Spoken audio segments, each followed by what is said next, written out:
skeleton summoner you need.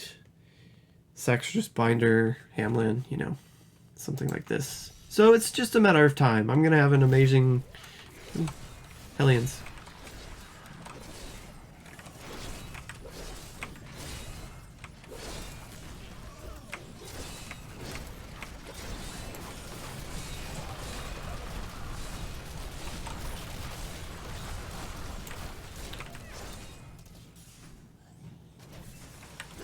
Julie packs.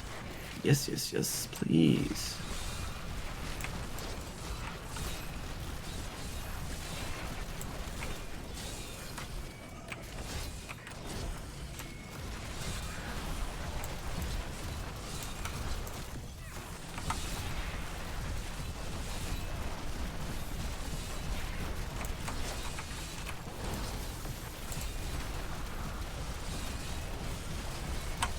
One more rotation, and we'll keep pulling.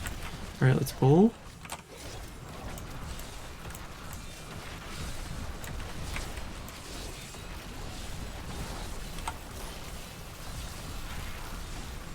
Alright, move.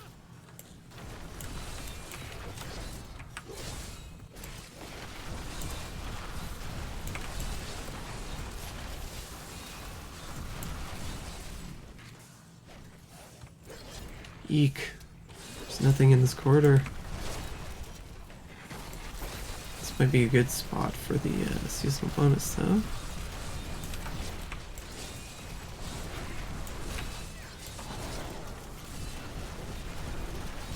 Decent hits. Ah, the blue. I didn't have all the ads from the blue. This is a floor 1, so we're going to leave that there.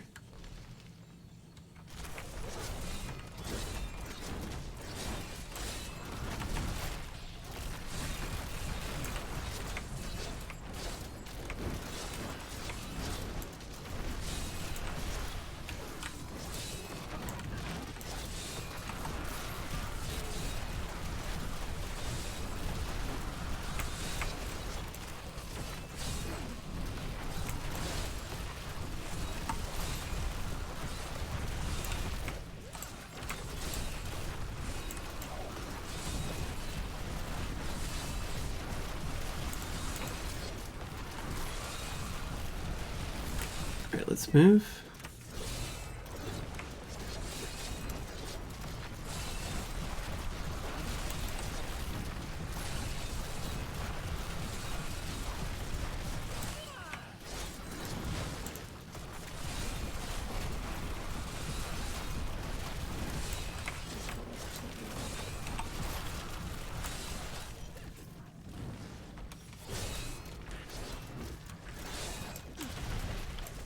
Come on, Mr. Yellow.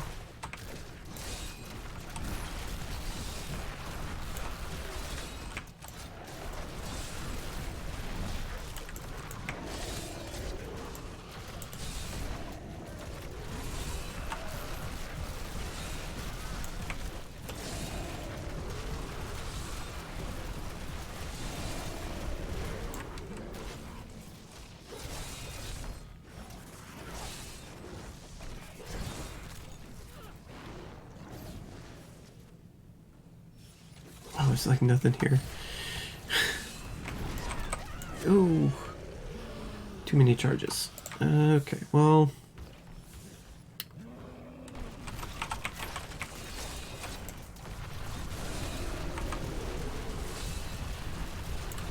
I don't like this. Oh, that's a corner. Great.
That's a conduit.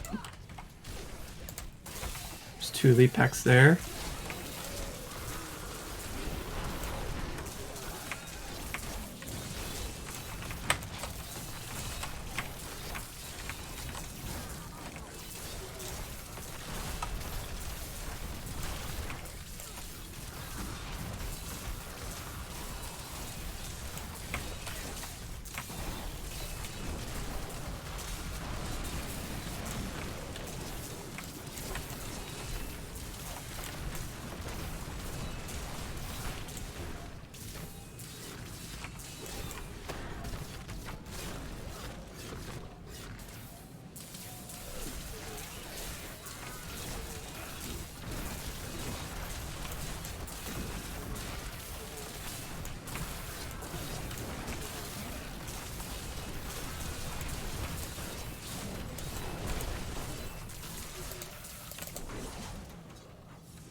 Let's go. Do a quick pull here. Maybe one more rotation.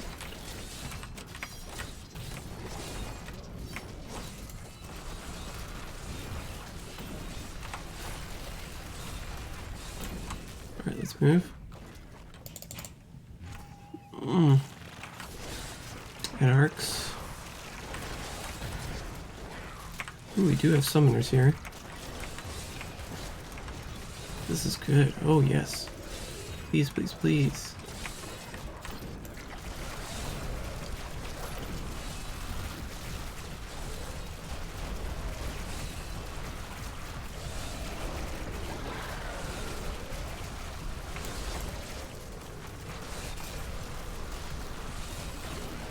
The snowball almost took out single-handedly that elite.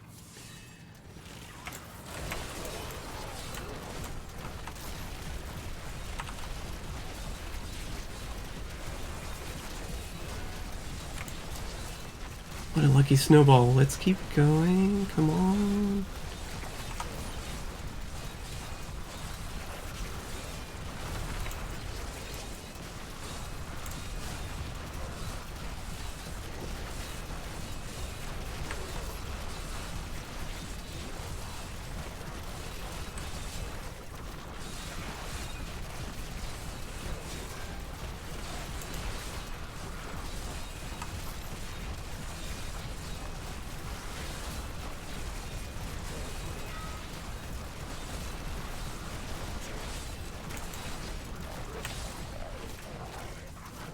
Let's move.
Let's move.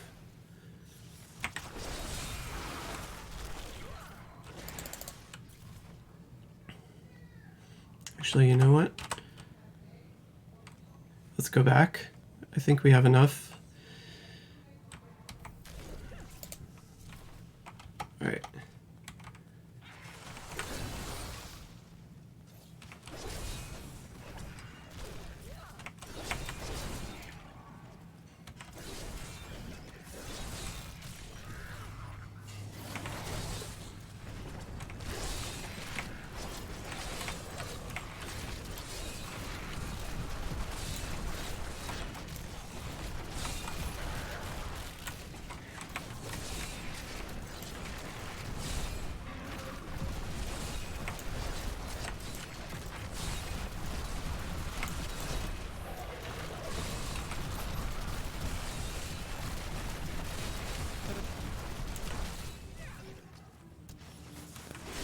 Oh my goodness, 2 pylons? Yes, please.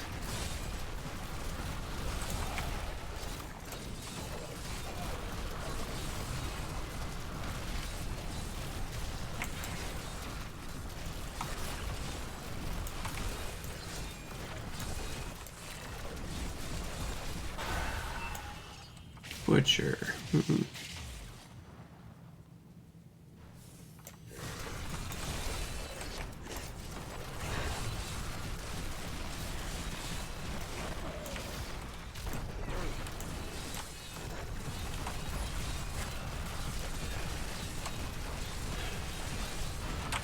Whoa.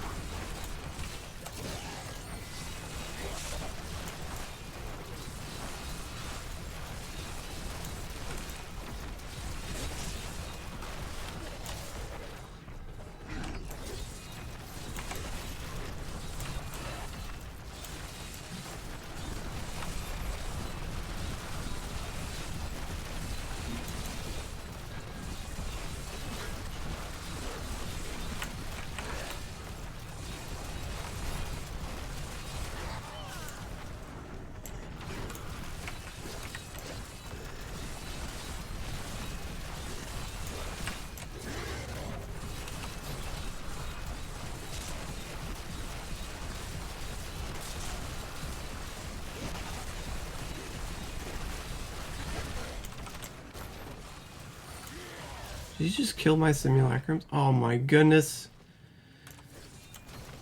What? I already resummoned them. Oh, what a disaster. See what I'm saying? Certain Rift Guardians. Oh my gosh. Oh, that was terrible.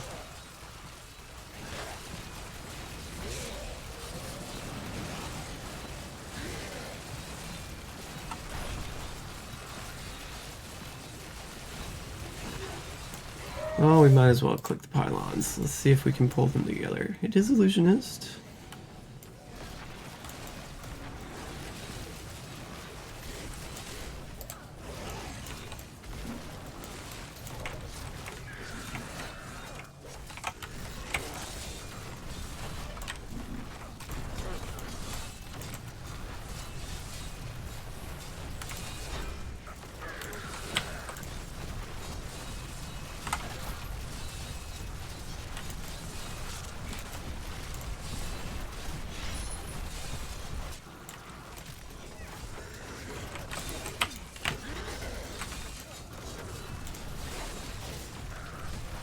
Getting knocked around like a pinball.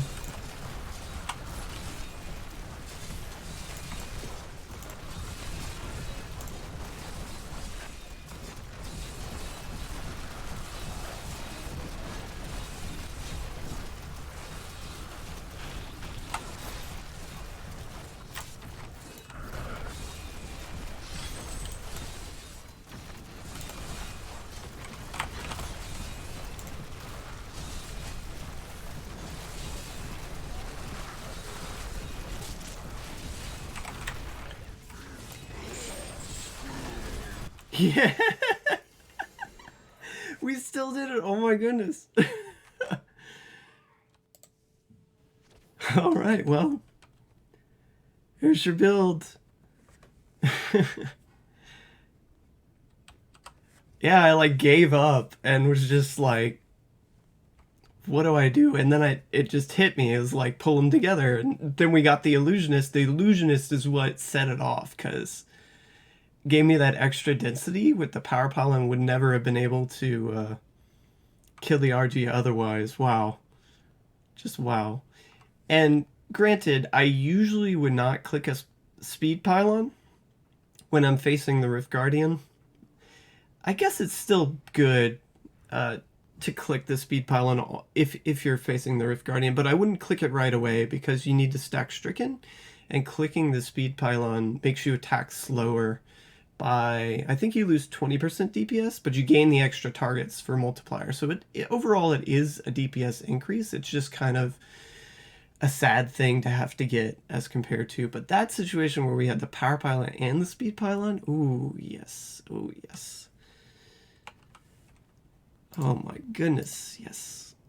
And we went with the Scoundrel. The only reason I'm going Scoundrel here is just because my attack speed breakpoint isn't perfected, so I'm running 2 affixes instead of 1. If you have just 1, you can run, 7% attack speed and then your Crispins. If you don't have perfected, you need to roll either the gloves or the ring as well. But you can swap out the little perks, right? You can swap out the Enchantress for the Scoundrel. Just get that little bit of extra crit. Otherwise, that was just a super cool clear. Finally got the combination I needed, I guess. It was still a single target Rift Guardian, but what do you know? We cleared it. And here we are, the Blood Nova build. Main interactions here for the Blood Nova build. We're running the Iron Rose, so the Necromancer can proc Blood Novas, and then we're also running the Haunted Visions to keep our Simulacrums active. They can still die, but they will be active indefinitely with the Blood and Bone rune. We are running them to cast Blood Novas as well. We have to have Blood Nova on the bar, notably, to allow them to assume this rune of Death Nova. So that's why Blood Nova is on the bar. While you could run a different rune of Death Nova, I think that running Blood Nova is the most advantageous. While you could run Bone Nova, Bone Nova is only about 4.5% more DPS, but it doesn't have as large of a radius.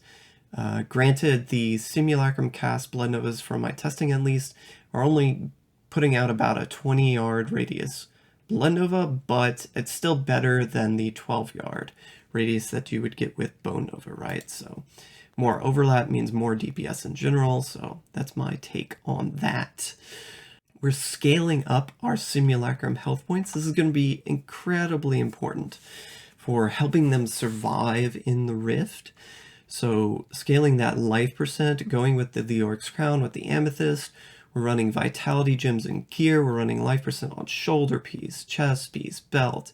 We're running extra Paragon, right? So in Vitality even a little bit there as well. So anything and everything to keep them alive. Scaling with density. So we have the Blood Tide Blade, allowing our Death Novas getting that 5 times multiplier for every enemy within 25 yards, which is incredibly beneficial when you clump up enemies to be able to deal more damage.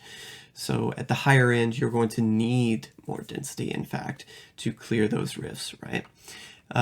But something interesting here, at least from my testing, was the Simulacrums don't appear to deal area damage. Neither do the player-procced Iron Rose attacks, so that you can't benefit from area damage. That leaves extra room on gear, in the very least a nice perk. Like it would have been nicer to have area damage, right? But we have space now for Vitality on gloves, for example, Vitality on the Iron Rose. Defensively, we're also running a lot of things. Damage reduction and armor also going to be very important. We're scaling armor with the stone gauntlets, so stacking up to 5 times as we get hit. We're also putting armor affixes on gear, on the gloves, for example, the shoulder piece, the belt, and the pants and the chest piece, for example, as well. Just to scale up that base armor, your standalone and your potency are also going to be used. Standalone, the Simulacrums are not counted towards this, so we get the full bonus. And then here, potency is mostly used for when your stone gauntlets aren't in effect. So beginning of the rift, after you die, if you are going up against a Rift Guardian that doesn't hit you that often, potency will be hugely beneficial here to help keep your armor at a nominal level, right?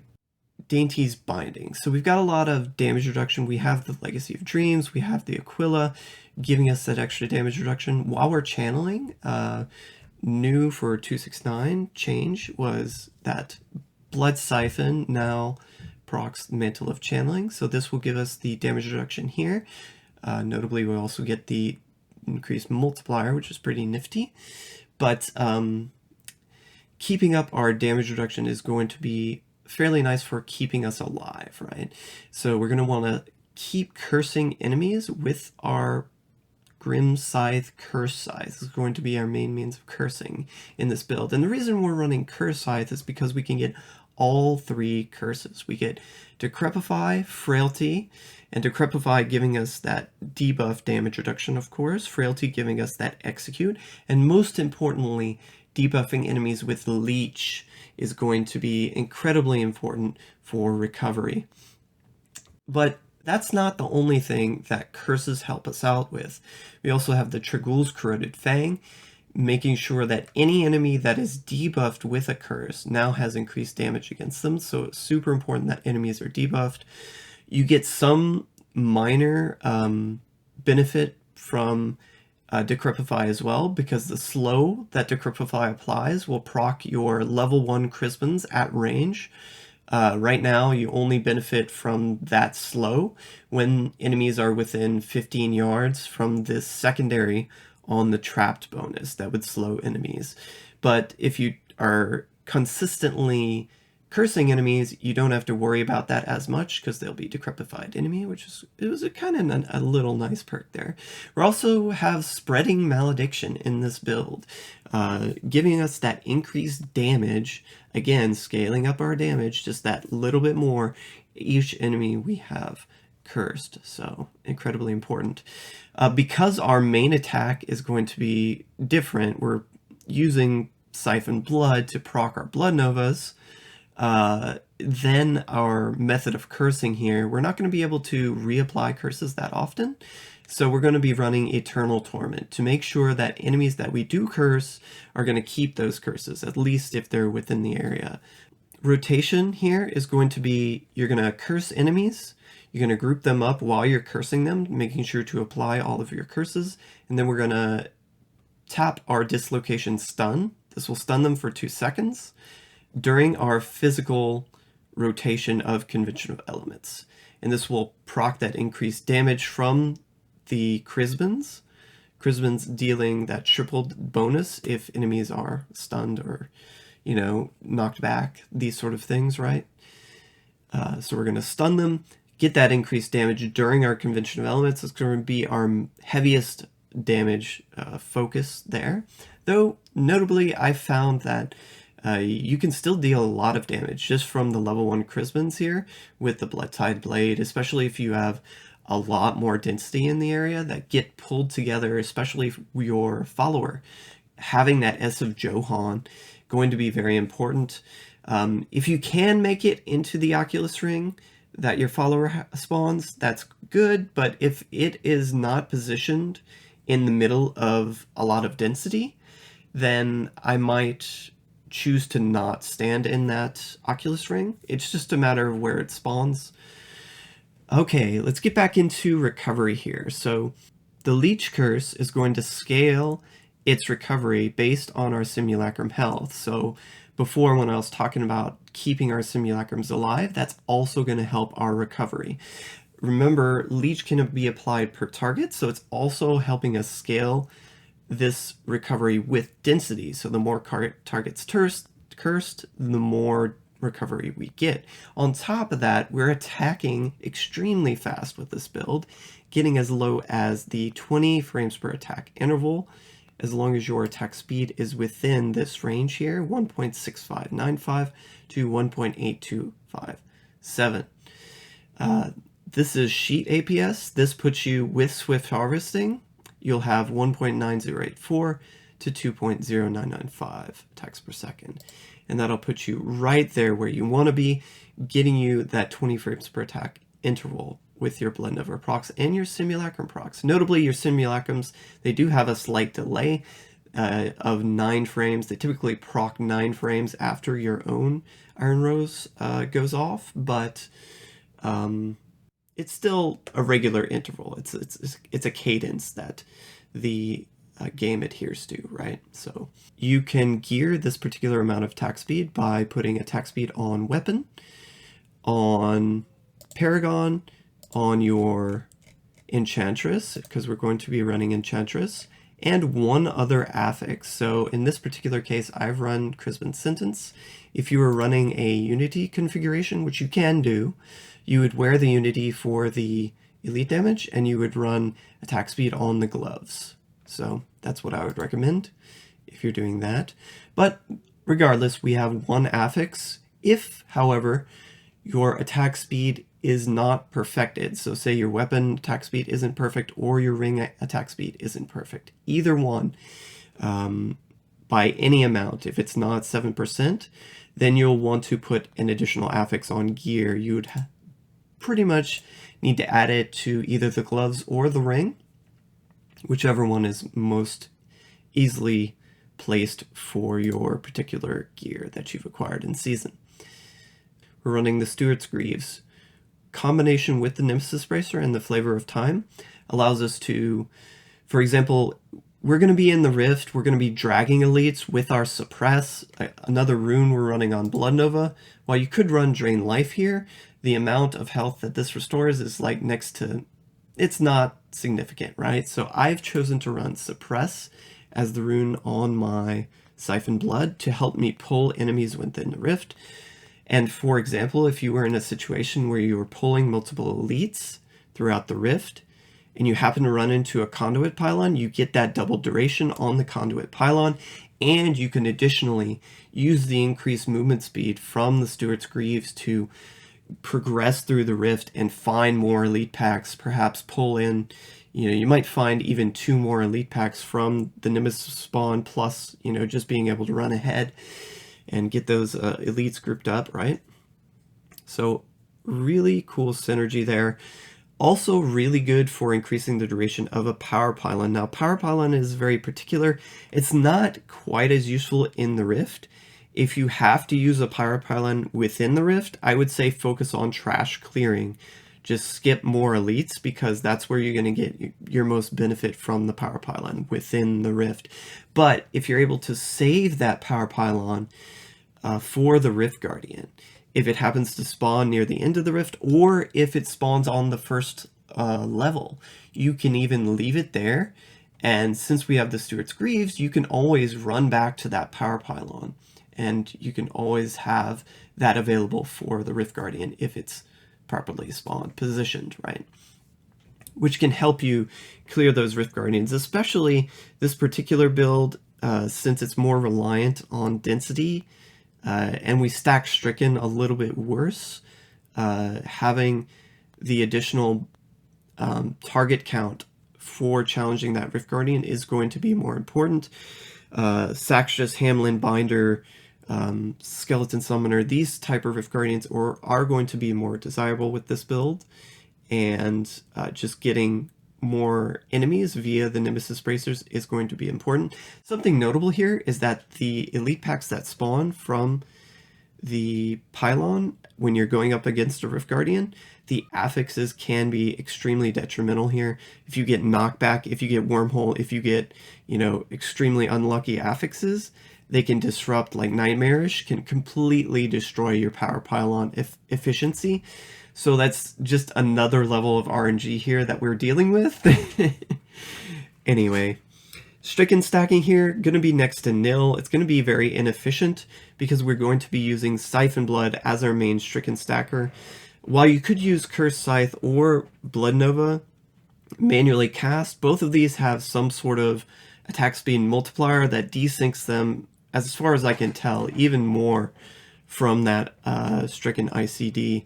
So I've been using Siphon Blood. It's not very great. It's not great at all, in fact, but it is something, right? So anyways, that's a basic overview of this build. I hope you enjoy it, and yeah, thank you.